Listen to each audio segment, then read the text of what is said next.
हमने आपसे वोट मांगा नहीं, पैसा चंदा हम किसी से लेते नहीं है, लेकिन आपसे मांगने आए हैं आपका आशीर्वाद कि टेढ़ा काम है। एक गांव में समझाने से नहीं होगा, 40,000 गांव में समझाना है।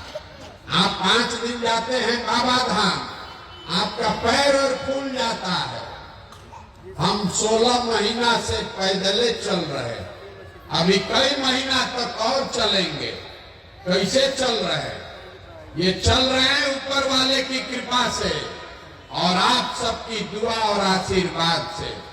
अगर आपको लगता है कि जो बात हम बता रहे हैं वो ठीक है, जो रास्ता दिखा रहे हैं वो ठीक रास्ता है, जो प्रयास कर रहे हैं ये ठीक प्रयास है, तो और कुछ नहीं, एक बार हाथ उठाकर आशीर्वाद दीजिए और बताइए कि ये प्रयास होना चाहिए कि नहीं होना चाहिए। जोर से बोलिए, होना चाहिए